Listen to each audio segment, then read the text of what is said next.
Who should the Hornets possibly target on the trade market? Plus, we'll answer some other Sicko Satchel questions all today to end the week on Locked On Hornets.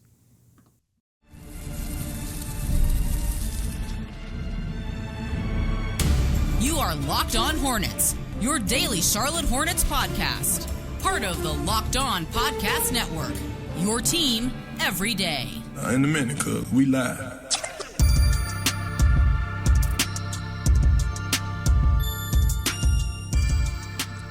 It's Locked On Hornets, part of the Locked On Podcast Network. It's your team every day. Thanks for making us your first listen. We're free. We're available anywhere you get your podcast. And that does include YouTube. There's Doug Branson. You can find him on his Substack, everyhornetsboxscore.com. Also, make sure you find his subtext information on his Substack, everyhornetsboxscore.com. I'm Walker Mehl. You can listen to me on WFNZ every weekday from 12 to 3 p.m. Today's episode is sponsored by Game Time.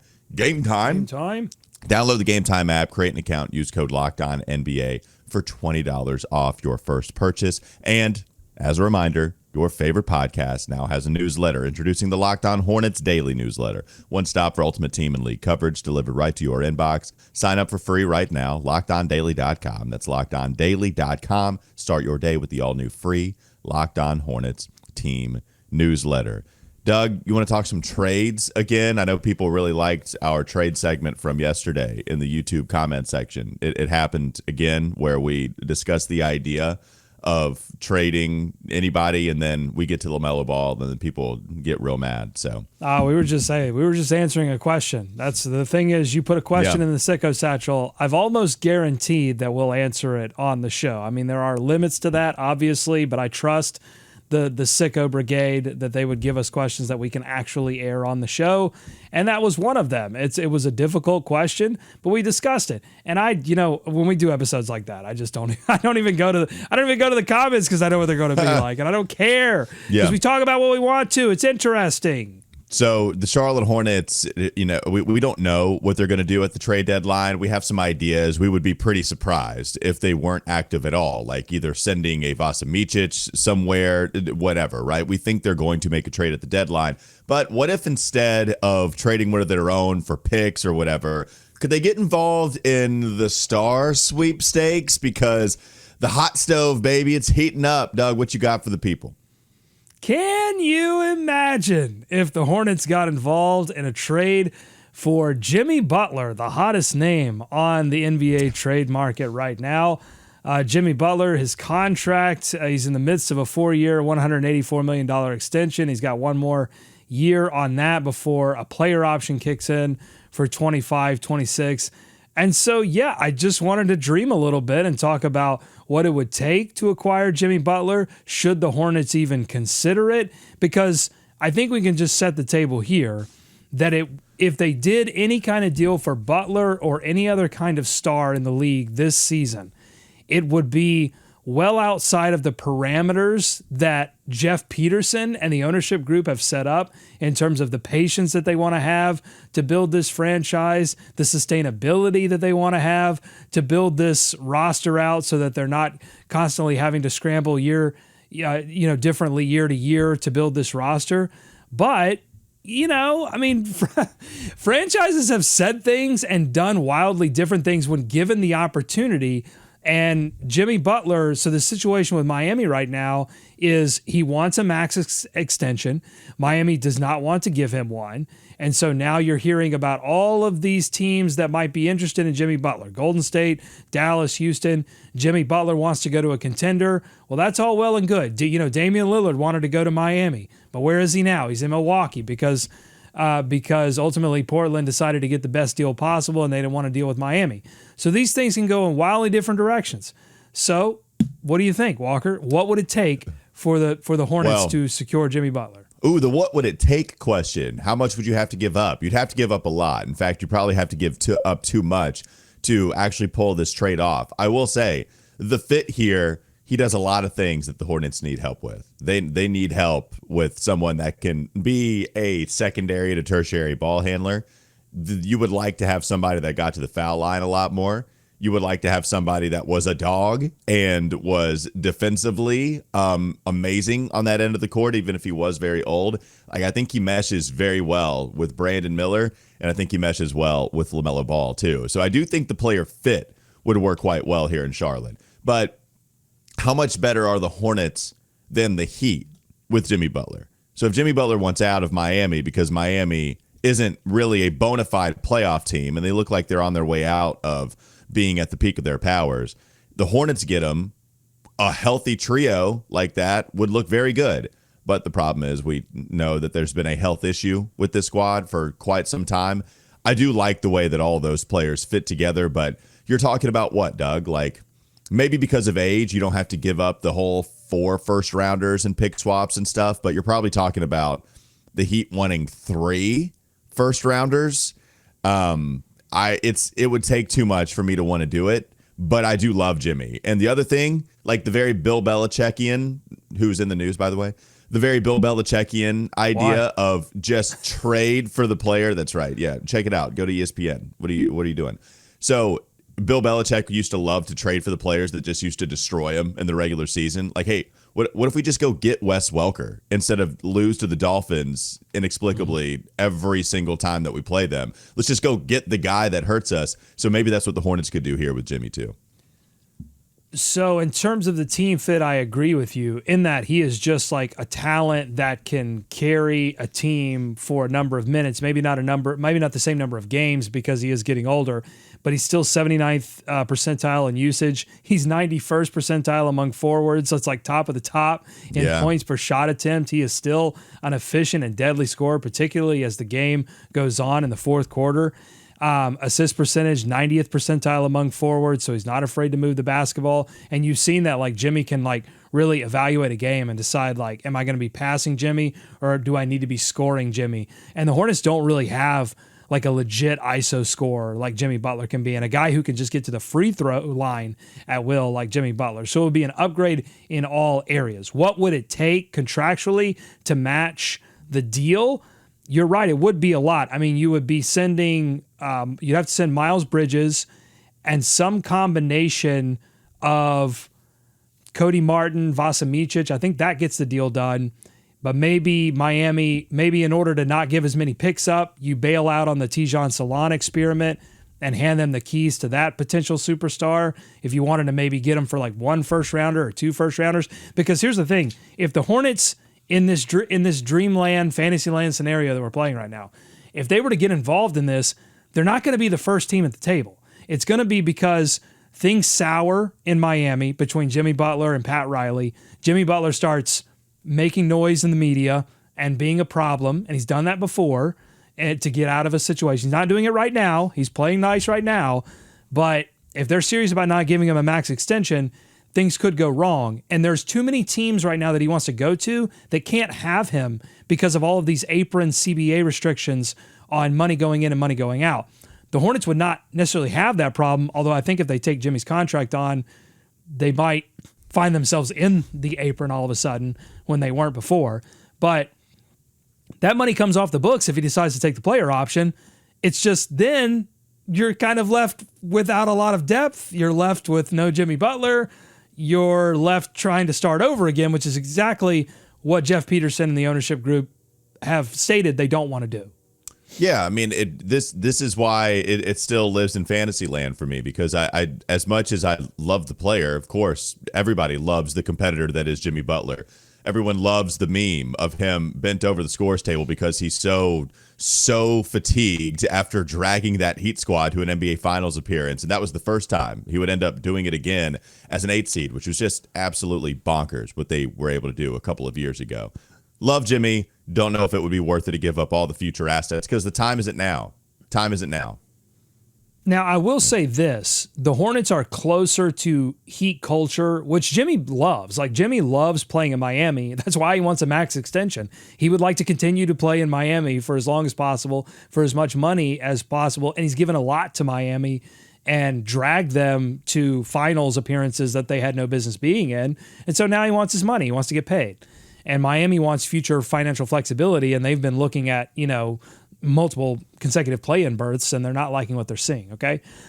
But Charlotte with Charles Lee and Jeff Peterson are as close to Heat culture as they've ever been. They're starting to build that culture of accountability, that culture of daily improvement, that culture of working hard. But, we haven't seen the dumping of certain players that don't fit that mold yet. We've seen a lot of addition. We haven't seen a lot of addition by subtraction yet, but I think that's coming too.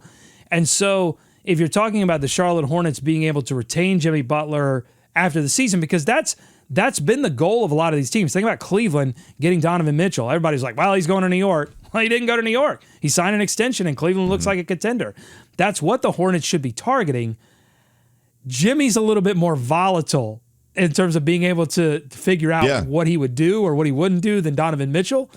So it would be a bigger risk.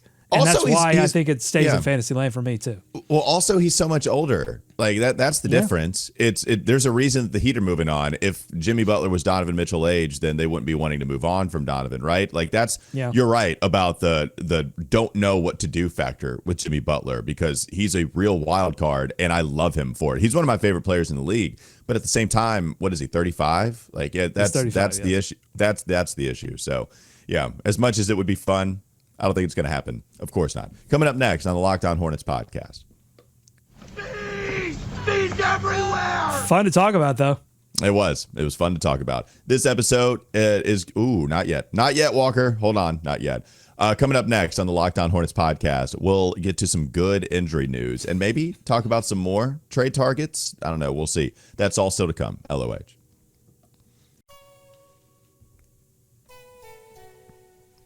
This episode is brought to you by Robinhood Gold. With Robinhood Gold, you don't need a silver spoon to eat up the financial favors of the 1%. Robinhood Gold allows others to get the rates and perks usually reserved for the high society. Now the resourceful individual with Robinhood Gold can earn the very liberal rate of 4.25% APY on uninvested cash and be rewarded with a handsome 3% retirement boost on IRA account contributions. Robinhood Gold provides the privileges of a high net worth for any net worth. These generous benefits are now available for only $5 a month. The new gold standard is here with Robinhood Gold. Sign up at Robinhood.com/gold. Sign up at Robinhood.com/gold. Terms apply for product-specific disclosures. Visit Robinhood.com/gold. Investing involves risk. Rate may change. Gold membership is offered by Robinhood Gold, LLC. More Locked On Hornets ahead.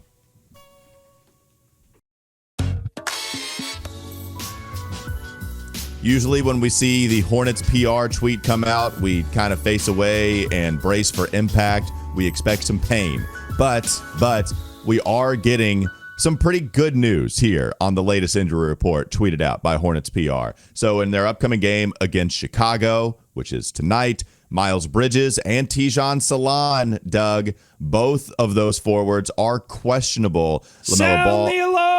Yeah, Miles Bridges questionable. Tidjane Salaun questionable. Woo! Miles Bridges with the right knee injury. Tidjane Salaun with the left ankle injury. Now, the bad part is that LaMelo Ball is still going to be out with that calf injury. Trey Mann not coming back. All right, kill the alarm. LaMelo Ball's still out. Grant Williams is still going to be out, which, by the way, I feel like we don't need to see Grant Williams on the injury report anymore. He did have surgery. We can talk about that, but it was successful. It continues a streak of, I think, 7,461 successful NBA surgeries. And I think 9 to 12 months is the prognosis. I think he's going to be back in 9. I think he's going to kill this rehab process. Grant's going to be back sooner rather than later. I hope you're right. What do you make of the good injury news? It's awesome. It's awesome. They need bodies. And I think not only good injury news, but also like just a rested roster in general. They started to appear, they lost a bunch of close games, and then they did pick up the win against the Pacers, but they started to appear frustrated. They started to appear weary. Particularly Brandon Miller was looking frustrated with the calls that he wasn't getting, the defenses that he was seeing, the pressure that he was under. So, getting Bridges back would alleviate a lot of that. Tidjane is going to bring, that max energy, max effort, but more than anything, it just brings them a little bit more size and a little bit more flexibility at the power forward position and shooting, which they certainly need as much as possible. So Great news. I love the quote from Salaun when he was talking to the Observer. Just 2 words. I'm back. Very Michael Jordan-esque. Should have faxed it in. I love it. Yeah, no, it was very Michael Jordan-esque. So I do love getting the forwards back. Of course you love that. And so now with these guys coming back, I mean, you're hoping that it's the same thing with LaMelo here soon, Trey Mann soon. If they came back in bunches, right, like that would be such an uplifting experience for the fan base. Because if they just started to trickle in, which was what I would also take, by the way, like beggars can't be choosers on the injury front. So I would take them coming back, even if it was a week apart from each of these guys returning. But if you got all of these guys basically coming back all within a week's worth of time, that would be a pretty big boost, boom, slapping you in the face, and it's something that I would welcome. So if Salaun and Bridges, they're in. Mark Williams is starting to see an uptick in minutes because his conditioning is getting better, because his play is getting better. LaMelo is going to come back in. Doug, like, if they ease him into action, it's going to be 25 minutes the first game, and then we're right back to 35 the second game. I don't think there's really any easing LaMelo back in. It doesn't seem like that would happen for me. Trey Mann, also just some help off of the bench scoring-wise. You would say, well, at least Vasa has been playing better. That's true, but also Vasa's been a starter because they've needed so many guys as a guard. So what does Vasa look like once Trey Mann comes back? I think that's an interesting question. All that to say, a huge boost. It would be nice if everybody just came back in bunches and we had all these guys back with like in a week, maybe 2 weeks worth of time. Yeah, but as regards to Bridges, Mann, and Melo, I would rather them come back fully healthy, no minutes restriction, sure. Ready to go, so that Charles Lee can start to build this rotation in somewhat of a consistent way. And you're not constantly seeing guys sort of flip in and out of rotation where they wouldn't normally play. So I think being careful is the right call when you don't expect yourself to compete for a play-in. Like I'd rather see LaMelo and all these guys come back and stay back and not re-aggravate something, because I think they tried that. Like Bridges tried to come back a little bit early on the knee stuff and fell back out of the lineup and has been out ever since. Same thing with Mann. Had the back issues earlier on in the season, tried to play through it, ended up hitting. So they've, and I think that's good. Like you want to see guys fight to stay on the court. That means they want something. But then when they can't anymore, that's when you got to take the ultimate precaution. With LaMelo, though, I think you don't even take that precaution. You say, all right, we're going to keep you 100% healthy, because we want to see all of these guys play at some point together to get some kind of idea of what this looks like. So that should be the priority, not getting these guys back as quickly as possible to make some kind of crazy play and run. As fun as that would be, like, I mean, again, postseason experience, important for Brandon Miller, for LaMelo Ball, for Mark Williams, for all these players that you consider your core players. But paramount should be being able to determine by end of season what this thing is, so that when you go into the offseason, you can make a legitimate trade and know exactly like how the players that you're going to keep, which players you want to keep, and how those players will react to bringing in a new player. You got the Sicko satchel ready? Yeah, before I do that, I want to clear up something on the trade talks as we get into trade season. So the Hornets have a disabled player exception that's worth $6.8 million as a result of Grant Williams being out with the ACL injury, okay? They can use that in a trade, but it can only be used in a trade to bring back a player up to $6.8 million, right? They could not include that DPE in a trade for a Jimmy Butler, like to fill salary for a player that makes way more than $6.8 million. So just want to clear that up as we talk about this, moving forward, it's a tool that they can use, and it probably is going to be a tool that they use at the trade deadline to do something that's more realistic than bringing in Jimmy Butler, which is to help facilitate a Jimmy Butler deal taking on a $6.8 million salary for a team that might be like the Warriors or the Mavs that might have apron situations that they have to get out of, or they want to get out of, and the Hornets can absorb that deal. You know, I'd like the research on this, but I wonder how many times the trade exception has actually really helped the basketball team, because I know teams always want it. It's certainly nice to have, but every time teams have the trade exception, especially the big ones, especially the big monster trade exceptions, it always feels like it's tough to use it and use that really to its maximized benefit. At $6.5 million, like, I think you're much better off with that kind of trade exception compared to something else of, you know, $10 million. I know Gordon Hayward had this thing, and with the Boston Celtics, there was the trade exception discourse surrounding him. I forget in which way, but anyways, yeah, $6.5 million with the DPE that you're talking about. I think the Hornets could put that to good use, especially because they're kind of flexible right now, and we'll trade some players. We've already seen the Hornets get involved in facilitating deals twice now with Karl Anthony Towns and Klay Thompson. Well, they were the first team ever, because the CBA used to be like mid-level exceptions and room exceptions, those kind of exceptions that the NBA affords teams that are a little over the cap but not like all the way over the cap to fill out the roster. Used to be only able to use those to sign players. With the latest CBA, you can use those to trade as trade pieces, and the Hornets were actually the first to take advantage of that with the room exception that they had. They got into the Cat deal and acquired Charlie Brown, Dwayne Washington, and Daquan Jeffries. So they released two of those guys. Daquan Jeffries is still in. I think you can make an argument that Jeffries has, now that we've gotten to see him play after he got over the hand injury, like, he has improved the team in that he's a shooting center, that he has no business being a center. But yeah, I think trade exceptions have definitely been used to improve teams. The DPE, I'm not so sure. Yeah, because if you have a DPE, it means you've lost a player, and so that typically hurts your team. And then there's not a lot out there in free agency that could then immediately improve your team. So then you're talking about, like, you're probably finding ways to not improve your team at that point. Yeah, and I shouldn't have lumped those together like apples to apples, just saying absorbing salary. I just remember the Boston Celtics, when they had the massive trade exception, it was $28 million, and I was trying to think of how they used that, and I just don't remember teams being able to use that to its maximized benefit. But here, I do think the Hornets could use that as a benefit in a different way, so that would be cool. Okay, coming up next on the Locked On Hornets podcast. Bees everywhere! We're going to rummage through the Sicko satchel. We'll see if this question gets us in trouble. That's still to come on Locked On Hornets.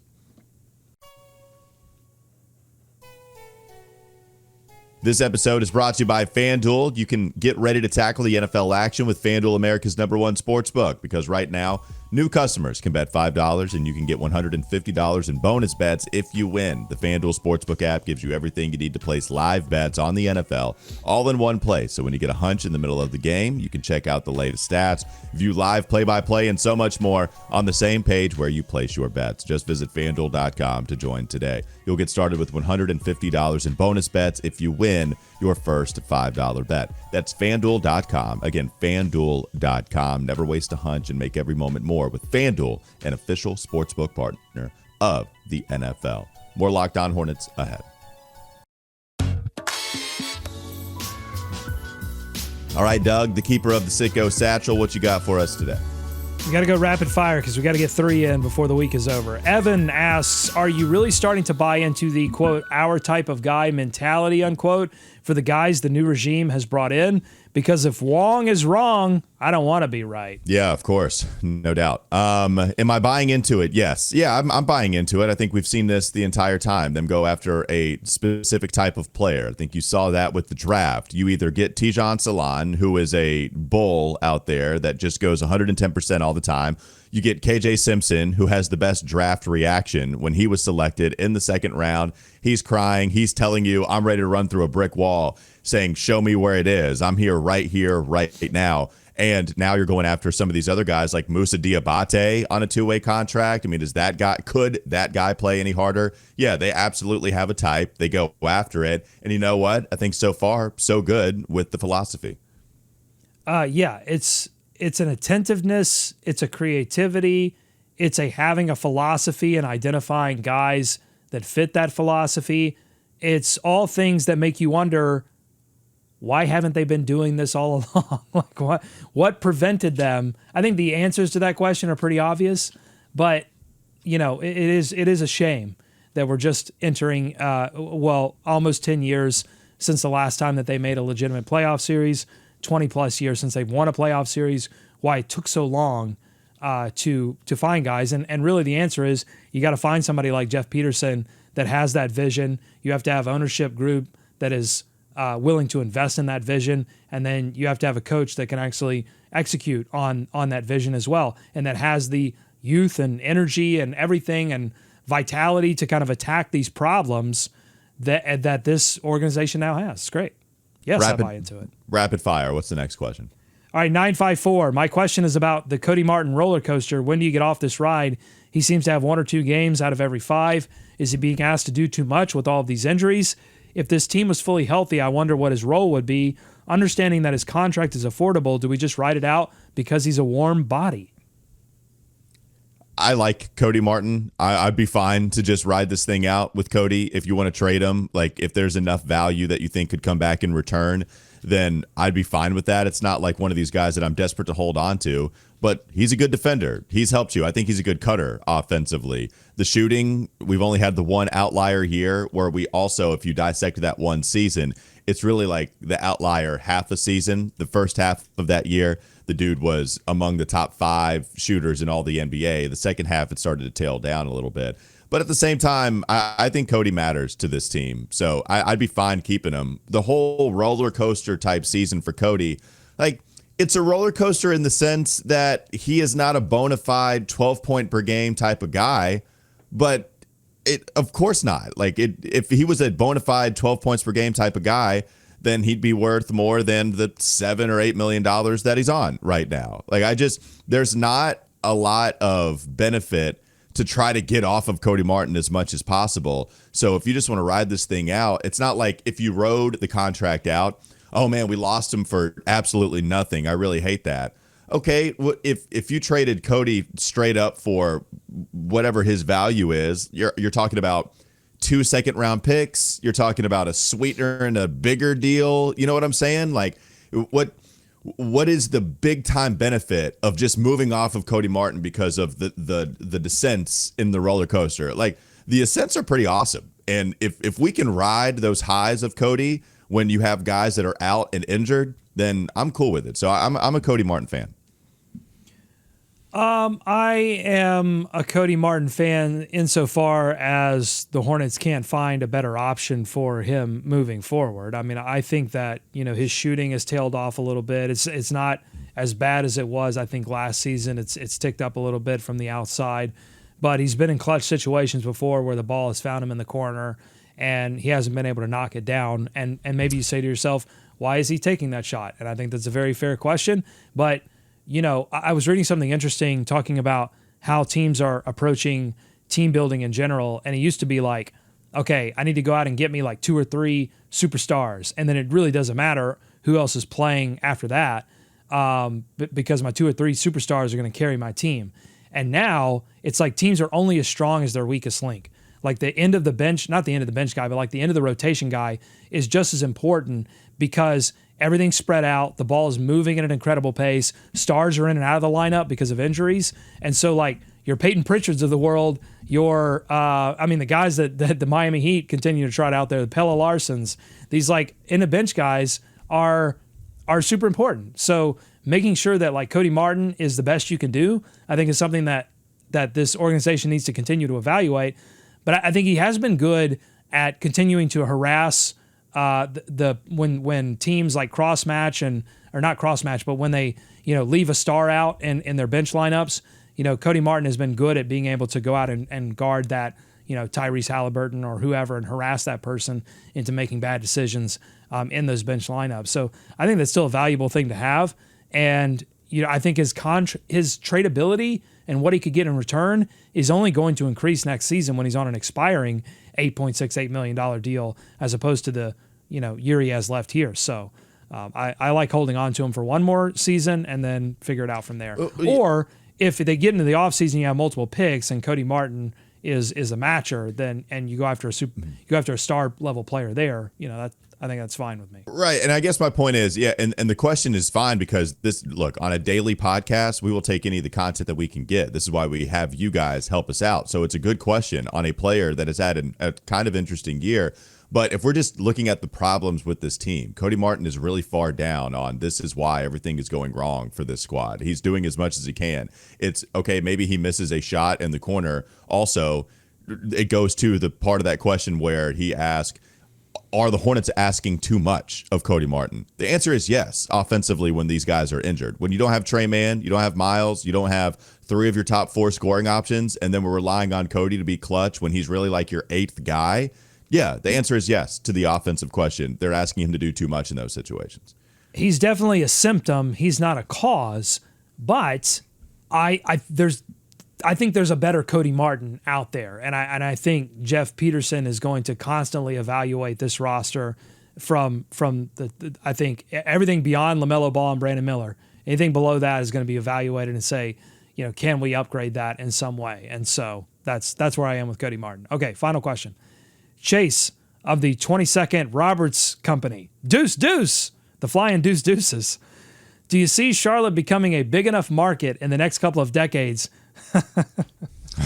20 question out or 20 year out question. Love it. That's fantastic. I'm laughing. I'm laughing because this is the quintessential. Chase has really given us the sickest of the sicko questions here. He really has understood the assignment more than anyone.